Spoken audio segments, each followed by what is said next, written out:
सबुदिन परी राति रे खाई पी पुओ को कोଳରେ धरी ଶୋଇଥିଲେ। ହେଲେ କିଏ ବା ଜାଣିଥିଲା ଏଇଟା ତାଙ୍କ ଜୀବନର ଶେଷ ରାତି ହେବ ବୋଲି। ରାତିର ଅନ୍ଧାରରେ କୋଉଠି ଥିଲା କେଜାଣି ପାଖକୁ ଚାଲି ଆସିଲା ବିଷାକ୍ତ ସାପଟିଏ ଆଉ କାମୁଡ଼ି ଦେଇ ଚାଲିଗଲା। ବାସ୍ ପୁରା ଦେହ ତାଙ୍କର ଦଂଶନରେ ଚଳିବାକୁ ଲାଗିଲା। ତାଙ୍କ ଚିତ୍କାରରେ ଘର ଲୋକଙ୍କ ସହ ସାହି ପଡ଼ିଶା ବି ଉଠି ଆସିଲେ। ଗାଡ଼ି କରି ତାଙ୍କୁ ମେଡିକାଲ ନେଇଯାଇଥିବା ବେଳେ ସେଠାରେ ଚିକିତ୍ସାଧୀନ ଅବସ୍ଥାରେ ଡାକ୍ତର ତାଙ୍କୁ ମୃତ ଘୋଷଣା କରିଛନ୍ତି।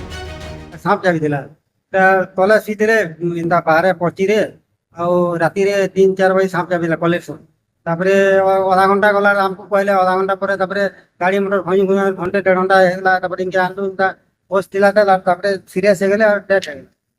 ତାର ପରିବାର ଖାଲି ଛୋଟ ବାବୁଟେ ଆଜ୍ଞା ଡେଥ୍ ହେଲା ଆର 6 ମାସ ହେଇଛି ବର୍ଷେ 12-13 ବର୍ଷ আর কে কিছু কিছু সুবিধা নি পাইবার ବି হ্যাঁ কলা আর গারগার পড়তেলা খুব ଦର୍ଶକ ବନ୍ଧୁ, ସେଦିନ ବାପାଙ୍କ ମୃତ୍ୟୁ ହୋଇଥିଲା ଆଉ ଆଜି ମାଆକୁ ସାପ କାମୁଡ଼ାରେ ସିଏ ବି ମରିଗଲା। ସବୁଦିନ ପାଇଁ ଅନାଥ ହେଇଗଲା 13 ବର୍ଷର କୁନି ପୁଅଟି। ଆଜ୍ଞା, ବଲାଙ୍ଗୀର ଜିଲ୍ଲା ଦେଓଗାଁ ବ୍ଲକ ବନ୍ଧପଡ଼ା ଫାଣ୍ଡି ଅନ୍ତର୍ଗତ ସାହାଜବାହାଲ ଗାଁରେ ଘଟିଛି ଏମିତି ଏକ ହୃଦୟ ବିଦାରକ ଘଟଣା। ଗାଁର ସମାରୀ ମାଝି ରାତିରେ ଘର ଚଟାଣରେ ଶୋଇଥିବା ବେଳେ ସାପ କାମୁଡ଼ାର ଶିକାର ହୋଇଥିଲେ।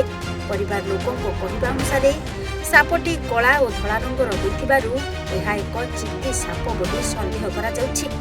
ସାପ ଦଂଶନ ପରେ ସମାରୀଙ୍କ ଅବସ୍ଥା ଗୁରୁତର ହୋଇଥିଲା। ତାଙ୍କୁ ତୁରନ୍ତ ଚିକିତ୍ସା ପାଇଁ ଡାକ୍ତରଖାନା ନିଆଯାଇଥିଲେ ମଧ୍ୟ ଚିକିତ୍ସାଧୀନ ଅବସ୍ଥାରେ ଶେଷରେ ତାଙ୍କର ମୃତ୍ୟୁ ଘଟିଥିଲା।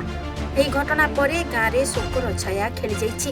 ଘରେ ଶୋଇଥିଲେ ଆଉ ରାତି 3 ବଜେ ଆଡ଼େ ଏନ୍ତା ପୋଲିସ ସାଉଁଟି ଚାବି ଦେଲା।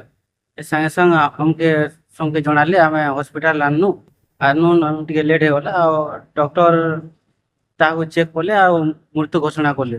ତାଙ୍କର ପରିବାରରେ ସେ ମୋର ଭାଇ ଅଛି, ତାକୁ 12-13 ବର୍ଷ ଖଣ୍ଡେ ହେଇଯିବ। ସେ ଘରୁ କିଛି ନ ପାଇ ତଲେ ଶୋଇଥିଲେ। ତାଙ୍କର କ୍ଷତିପୂରଣ ଲାଗି ତାକୁ ଘର ବଖରେ ଭଲଟା ଗୋଟେ ଇନ୍ଦିରା ଆବାସର ବ୍ୟବସ୍ଥା ଗୋଟେ କରାଯାଉ ଆଉ ତାର ଫ୍ୟୁଚର ଯେନ୍ତା ଭଲ ହେବା ତାର ପଢ଼ାପଢ଼ି ଲାଗି ସରକାର କି ଏଇଟା କହୁଛେ କି କିଛି କ୍ଷତିପୂରଣ ହିସାବରେ ରାଶି ଗୋଟେ ଦଉ। ସବୁଠାରୁ ଦୁଃଖଦ ବିଷୟ ହେଉଛି କିଛି ଦିନ ଆଗରୁ ସମାରୀଙ୍କ ସ୍ୱାମୀଙ୍କର ମୃତ୍ୟୁ ହୋଇଥିବା ବେଳେ ଏବେ ମାଆଙ୍କୁ ମଧ୍ୟ ହରାଇ ଦେଇଛି ତାଙ୍କ 13 ବର୍ଷର ନାବାଳକ ପୁଅ। ଫଳରେ ପରିବାରର ଏକମାତ୍ର ଆଶ୍ରୟ ଭାଙ୍ଗି ପଡ଼ିଥିବା ବେଳେ ଶିଶୁଟିର ଭବିଷ୍ୟତକୁ ନେଇ ସୃଷ୍ଟି ହୋଇଛି ଚିନ୍ତା। ସ୍ଥାନୀୟ ଅଞ୍ଚଳବାସୀ ପ୍ରଶାସନ ପକ୍ଷରୁ ପରିବାରକୁ ତୁରନ୍ତ ସହାୟତା ଓ ସରକାରୀ ଅନୁକମ୍ପା ପ୍ରଦାନ କରିବାକୁ ଦାବି କରିଛନ୍ତି। ବଲାଙ୍ଗୀରରୁ ମୁନା ଗୌଡ଼ଙ୍କ ସହିତ ଟିଟଲାଗଡ଼ରୁ ସନ୍ତୋଷ ପଟ୍ଟନାୟକ ରିପୋର୍ଟ, ଓଡ଼ିଶା ଭାସ୍କର।